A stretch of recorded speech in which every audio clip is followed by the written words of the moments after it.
We are live. What is up, guys? Apologies, I'm a little bit late here.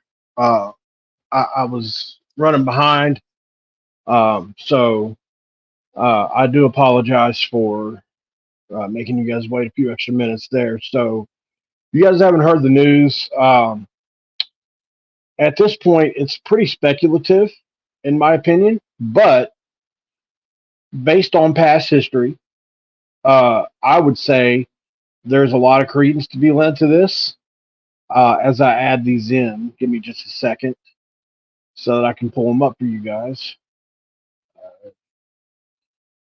And six. Okay. So, and this is just one of many uh, newspapers that have released similar type information. But the West Virginia coaches are in high demand.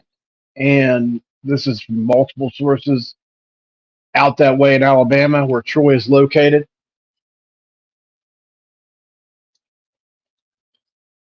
Some are long shot. Some, I think, um, are a little bit more likely than others. And there's a couple that we really don't want to happen. This would be bad this time of year. The portal's open, would likely open the floodgates. So let's get to the article. I didn't go through the other candidates, guys, and in the goal here is to be transparent. So there are other coaches that they're looking at. I mean, all the way from Cadillac Williams, who played at Auburn, to Freddie Kitchens, the former New York Giants head coach. A lot of people have connections to Troy, which has become a Power Five factory, man, as far as making head coaches. Neil Brown, John Sumrall, who a lot of people said was behind the Neil Brown success there at Troy. Neil put together one pretty good staff if you look at the guys that have done well for themselves. Chad Scott, John Sumrall, even Jordan Lesley's had his moments. Matt Moore just fielded maybe one of the best offensive lines in school history. Sean Reagan has done well. Then you look at the newer guys, Blaine, and go on and on. But anyway, this is a video about coaches that are potentially going to leave West Virginia for this job.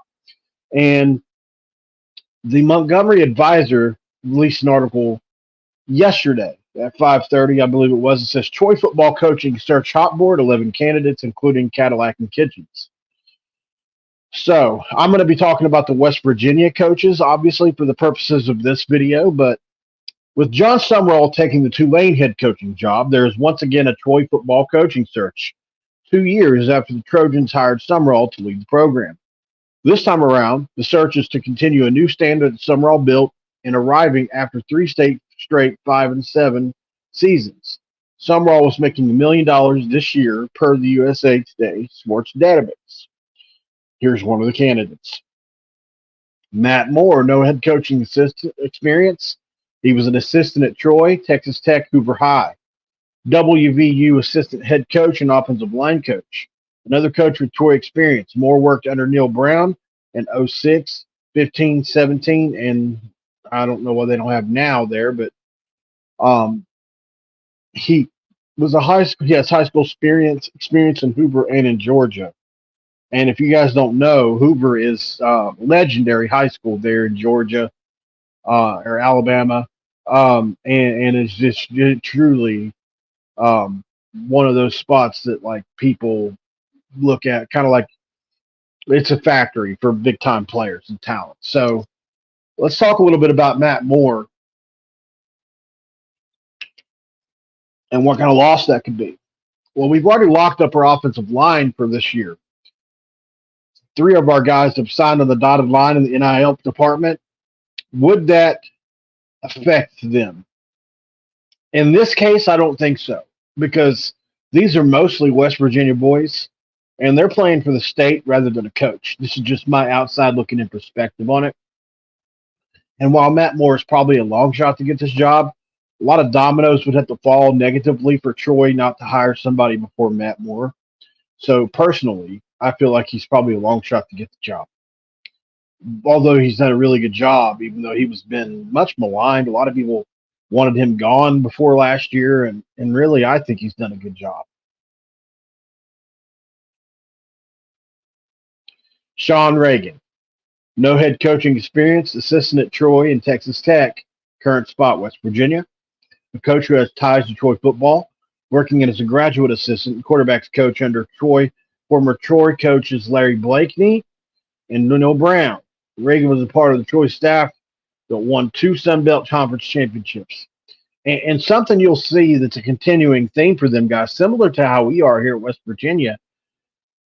So you just can't help but want those guys that have ties to the school because it means more, right? Well, in this scenario, Troy has had the last 4 or 5 head coaches have been assistants at Troy in the past at some point. So that's a theme for them as a program. And you can bet your bottom dollar, unless they find a home run guy, probably like a Freddie Kitchens, who's a former NFL coach, um, they're going to have ties to the program. So be looking for that.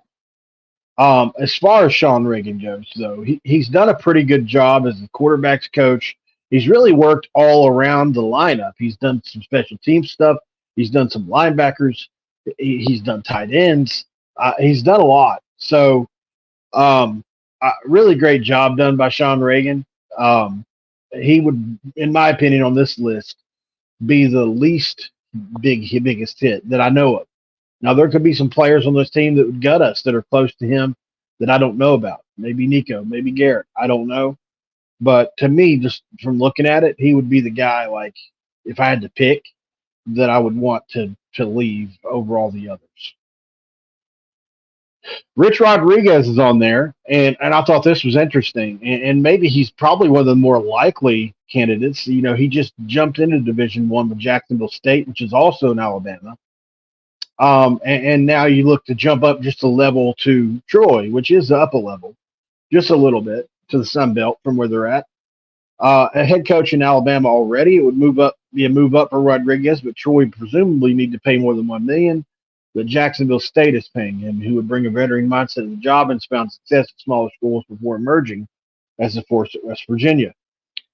There's that West Virginia thing again. Definitely a theme in these articles, and I think he would be a great fit there. It would be kind of odd, the connection between Neil and West Virginia and Rich at that point, but we would cross that bridge when we came to it. To me, if I'm Troy, he's my number one candidate. He's probably likely to leave. Maybe he's not. Maybe he loves it at Jacksonville State. I know they're building a really good team down there. He would have more resources at Troy. Troy just opened up a really beautiful. They've actually put some money into their facilities there.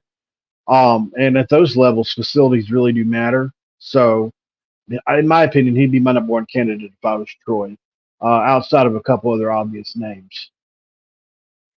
And then, in my opinion, you know, outside of basically anybody else, in my opinion, this would be the biggest loss to our staff. Chad Scott. No head coaching experience, but he was the running backs coach of Kentucky WVU. Troy is an assistant. Current spot, he's our OC. Scott, like the last few Troy head coaches, has spent time as assistant for the Trojans from 07 to 09. He's an offensive coordinator at WVU. And former Troy coach Neil Brown could emerge as a popular choice. Former Troy coach Neil Brown and could emerge as a popular choice. This would be a big one, man. If this happened, I think there would be some fear for a lot of us West Virginia fans. Obviously, that running back room is a big deal with CJ and Jaheim, and possibly you're talking about those guys leaving if he were to go other places. And Chad would have to jump on that job if it was offered to him. I'm not saying he has to, you know, but and if they're, to me, you know, knowing him like we know him, he's going to be a superstar head coach someday, guys. Just get used to that.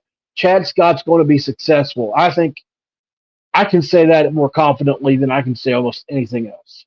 I'll be shocked if Chad Scott isn't just a slam dunk home run coach someday. So, to me, this would be a big loss. Let's see what some of you guys got saying in the comments before I keep going here.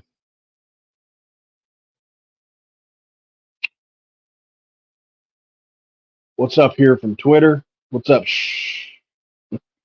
Donald Cox, Hoover is a legit factory. We're falling off a bit. channel member Dustin Schultz. We hope Chad Scott sticks around. Right from what I've heard, a lot of the players love him. Absolutely. To me, like I said, he would be a huge loss. Like Troy, Jacksonville State is very family oriented. Thank you, Donald Cox.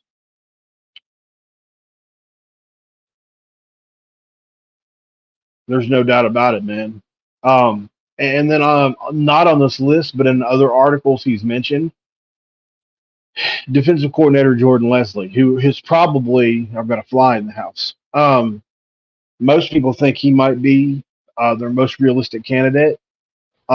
He certainly interviewed for the job when Summerall did, if you guys remember. And Summerall got the job over him.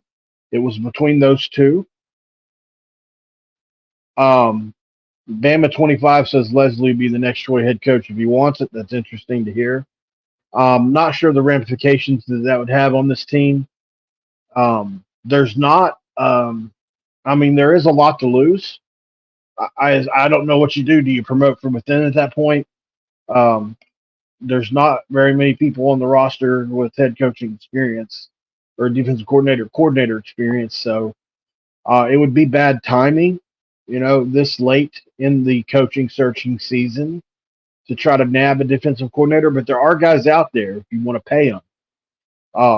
Former Mississippi State head coach, unless he's gotten another job, is the guy out there that's a high level defensive coordinator. You look at other guys like there's a couple guys that are retired right now that maybe you could look at if Jordan Lesley were to leave. And then you look at hiring from within, like an A.J. Jackson, possibly somebody like that. Maybe it's a Coons. But at the end of the day, I think, most of us would like to see probably a former West Virginia guy like Tony Gibson to come back. But that's not going to happen because he's Neil Brown's direct competition for that head coaching job. Were that job to ever come open, that would be the case. So, and he's not leaving NC State where he's just locked in with probably a top 25 defense next year. So, to me, Lesley would be a loss, absolutely. I think he's a good X's and O's guy. They have evaluated talent well at times. Sometimes I don't think he's elite, but sometimes he proves me wrong. I don't know how, what do you guys think about Jordan Lesley? Do you think he'd be a big loss? I'd like to know what you guys think. Obviously, with the portal being open, it would give kids a reason to transfer. And that's what you don't want. Because we've already taken enough hits on defense. That's probably my biggest fear, is we've taken enough big hits on defense. We don't need any more. Aubrey Burks, according to in the comments here, says that he said on Instagram Live yesterday he was coming back next year. That's a coup. The defensive line is still pretty well intact, even minus Lockhart to me. So, you still have Fator Mulba, Hammond Russell, Sean Martin, Eddie Vesterinen, guys like that. So to me, you don't want to lose those guys. Obviously, the linebacker room. Would it give a guy like Trey Layson a reason to transfer? The things like that you worry about.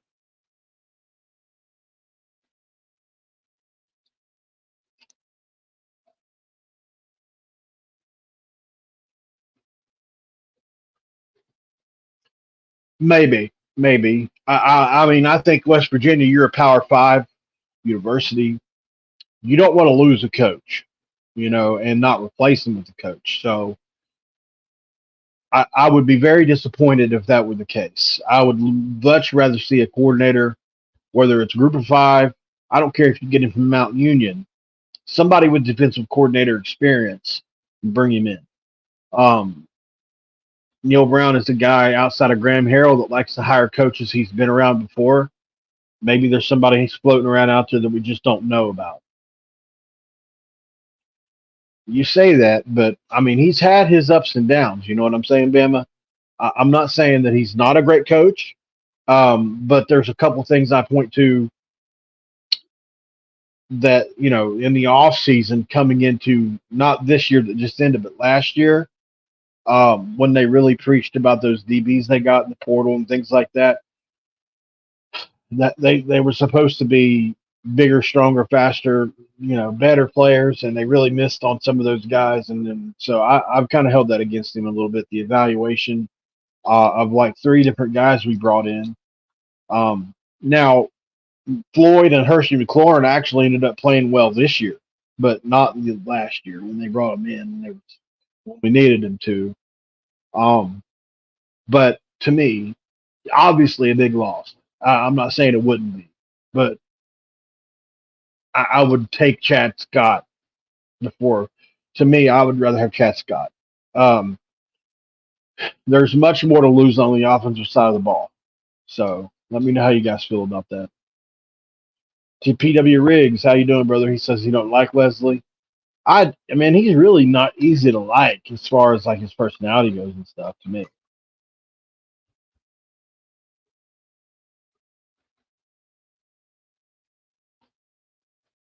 sure. At the end of the day, though, brass tacks is brass tacks. We were the 91st ranked defense in the country last year.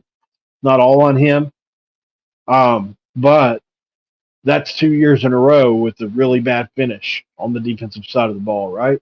I mean, whose head has to roll if not his or Neil Brown's? Um, I don't. The way this team looked for the Kansas game last year was bad for me because Kansas had all off season to prepare for that, and so did we. Outside of a opening game, I was really surprised at the way we played that game. The Oklahoma game this past year was really really bad. Although we were outmanned, you look at a team like BYU that almost beat them the next week with less talent than even we had. So, there was a couple of games where I'm like, man, what's going on here? Why is there no consistency? I mean, and with the first four games of the year, obviously we played like a top 25 defense. And then all of a sudden, but our offense came on.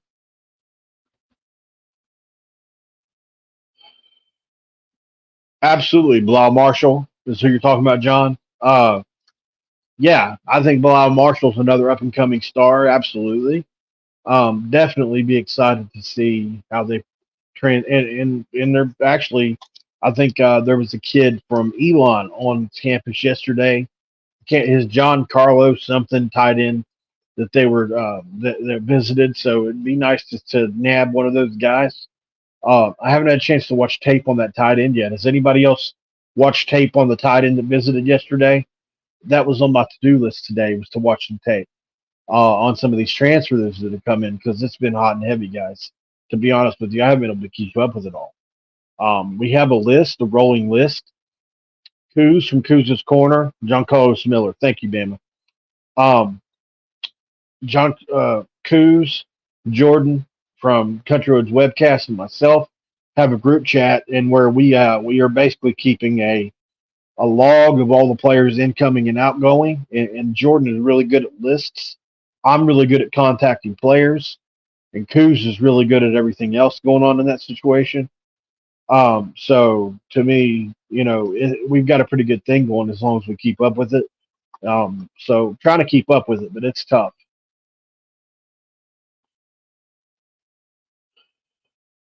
Yeah, I just wonder about how he is as a motivator. You know what I mean? Like you look how Summerall was acting on the sideline there a few weeks back, and I'm like, gosh, what a fiery dude. I'm not saying that Lesley isn't fiery, but he's pretty laid back. He's got that southern drawl. Um, we've just come out flat a few times, and the same can be said for offense. And I know it happens to 18 to 22 year olds or 23, 24. The age keeps getting older. But at the end of the day, I think it has to fall on Jordan Leslie's shoulders.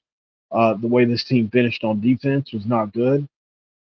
Even with we had playmakers at every level, it's not like we were barren.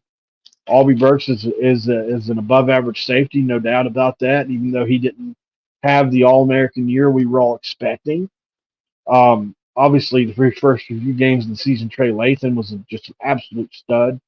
But you still had Lee Koba in the middle, and then the defensive line as a whole is a really good unit. It's an above average defensive line. And to me, they just didn't come to play for a couple games. The fourth quarter of the Oklahoma State game is another indictment that I really hold against Jordan Lesley. Did we get worn out a little bit? Sure. But a lot of those were misfit runs and just really inexplicable. Similar to the Kansas game where our guys just weren't fitting the run. And coverage coverage wasn't marrying up with the way the linemen were rushing, and I don't know why, but it happened. Summerall does get fired up. What's up, John? What's up, John Kristovich? So that's basically the long and short of it, guys. I am not a guy that gets on here and does huge 1 hour long uh, uh, lives usually. I like to get my update out of the way and move past and go on. But if there's something else you guys want to talk about, absolutely, I will do that. Don't forget the super chat button is down below if you want to donate to the channel. This is what I do for a living. Tyler Cobb, what's up, brother? Nice to see you in here today. Talking about some of these coaches is basically the entire coaching staff at West Virginia, because they're mostly all former Troy assistants, have been named as possible uh, Troy replacements for John Summerall. Talking about Matt Moore, Chad Scott, Sean Reagan, Jordan Lesley, and even Rich Rodriguez to boot, if we're talking about West Virginia people, are all in the conversation. So we were just kind of having a friendly debate on who would be the biggest loss, who would you like to see go, different things like that. No, we haven't talked about him leaving yet. I mean, what do you want to talk about, John? I mean,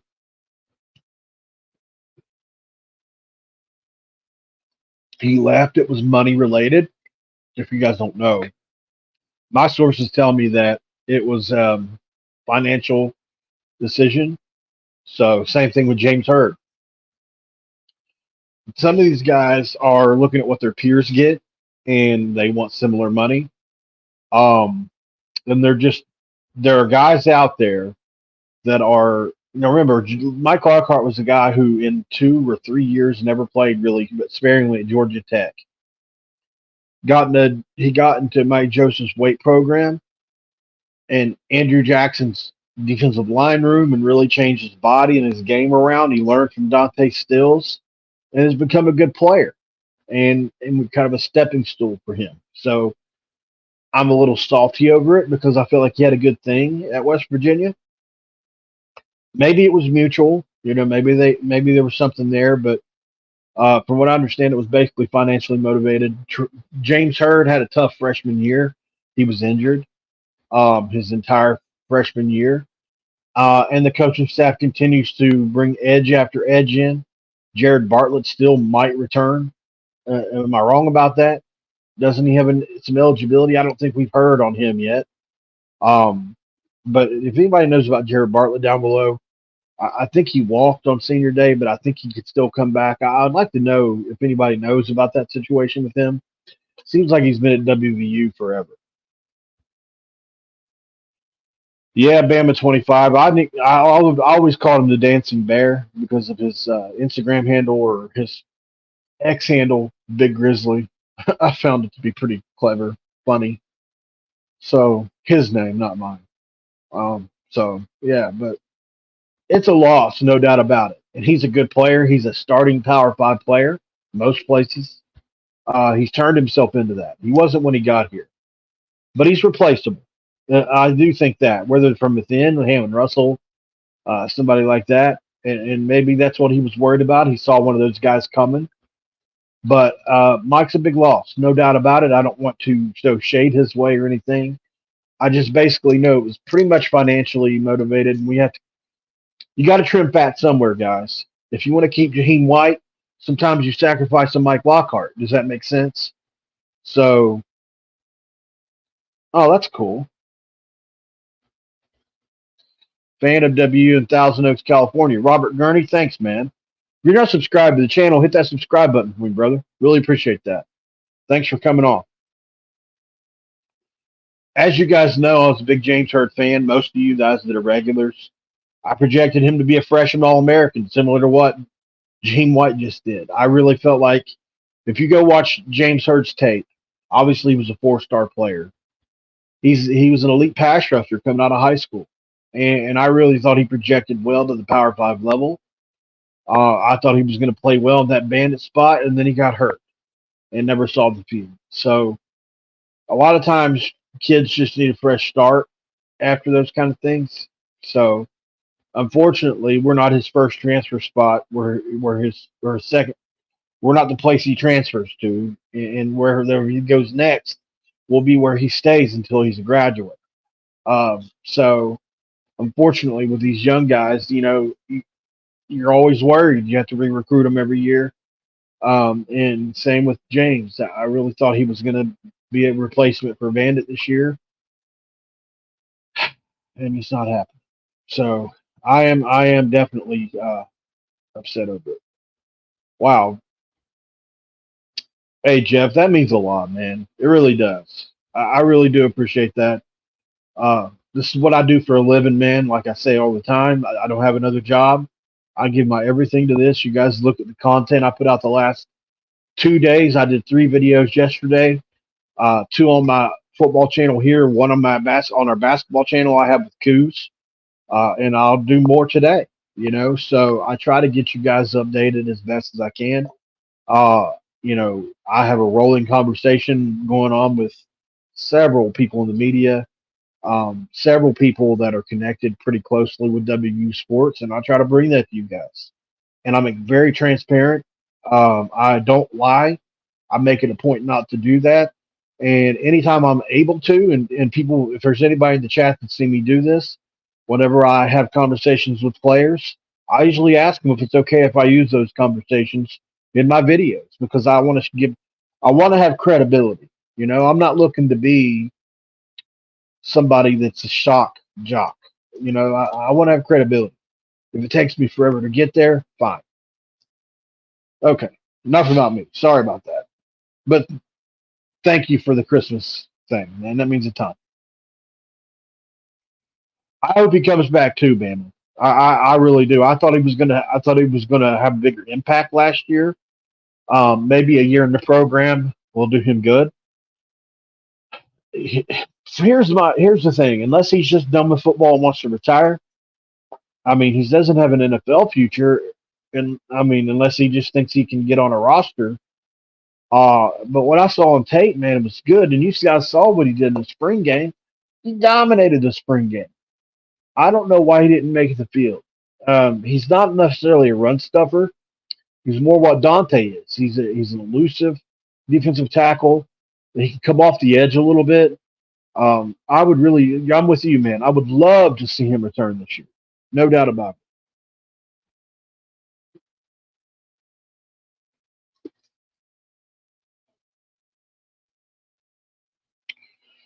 I have to acknowledge my sponsor, guys. Forgot about that earlier in the video.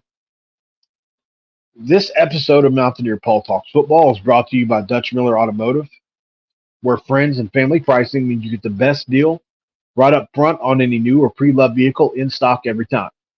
With brands like Chevrolet, Chrysler, Dodge, Ram, Jeep, Hyundai, Ford, GMC, Buick, and Subaru, the Dutch Miller Automotive family is always growing. And ready to put you in the car or truck you've been searching for?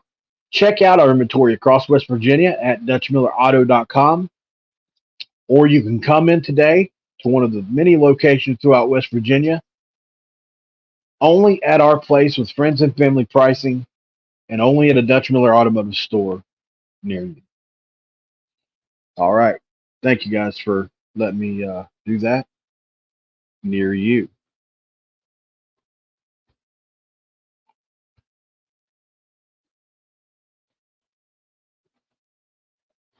Well, have you spoken with them anymore, man? Hit him up.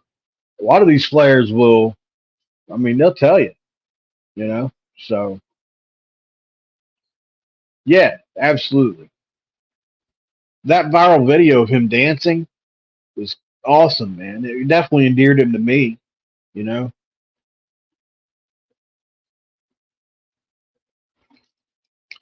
Quick recap: several West Virginia head coaches are in the running for the Troy head coaching position. Not any one of them are the favorite that I know of right now, but they're all being mentioned. So be on the lookout for that, guys. Let's see what happens with it. Certainly, I think it would be a big loss no matter who goes. Some bigger than others. We'll see what happens.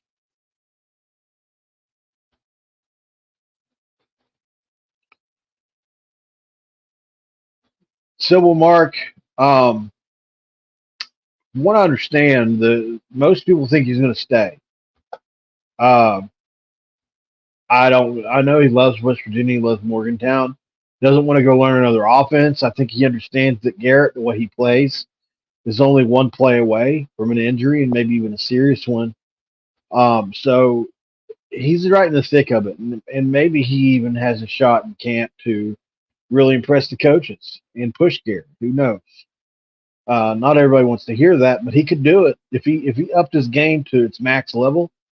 I think he'd absolutely push Garrett in camp. So would Neil move away from Garrett? I highly doubt it. He's really, really loyal to the guys he starts, which is probably a good thing, unless it's Jarrett Dagey, right, or Austin Kendall. But generally speaking, man, I think as of right now, I'd be surprised if Nico left. But we'll see what happens with it. Um, I hope he stays. I hope he stays. That's awesome, man. Agreed, John. Agreed. Go Army, John says. You know what sucks is, man, is there's no Marine Corps football team at the Power Five level.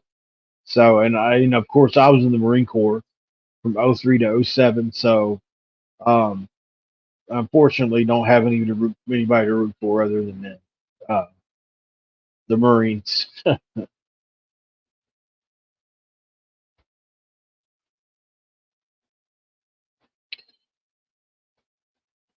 Absolutely, I agree, man, Tyler. I just want us to win at the end of the day at West Virginia. Um, Seems like we have two really loyal guys at the quarterback spot, and to me, that's what's most important. John's cracking jokes at West Virginia or at the Marines. So used to it being West Virginia.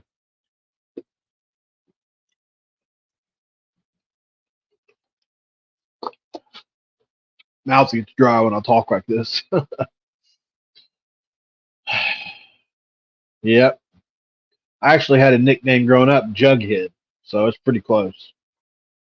Thanks, Mark. Appreciate that, man. Well, if nobody else has any super chats, anything like that, want to take the conversation another direction, that's pretty much the long and short of it, guys. We covered the transfers out. Hopefully, we get some income. God knows we need that. This is the long and short of it, guys. Our coaches are being possibly poached. We'll continue to monitor the situation, take the temperature of it.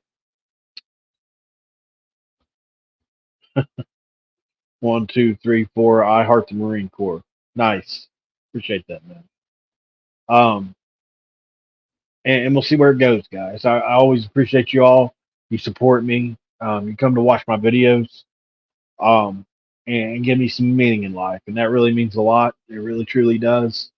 I don't have a very eventful life otherwise, so you guys, man, you mean a lot to me. You guys really do. You guys are my dudes and girls. I have a couple girls that watch the channel, and I can't thank y'all enough for what you do for me. The playing cards are good. I've heard a few people say so.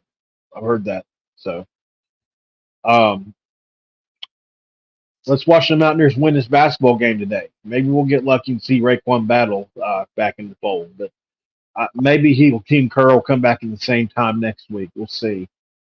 I'm not going to give up on it until it's over with. So we'll see what happens, man. Appreciate you guys for joining in with me. Um, I'm going to jump off here and watch some football and watch some basketball. It's been another edition of Mountaineer Paul Talk Football. This episode is over. I am out. Have a good one, guys.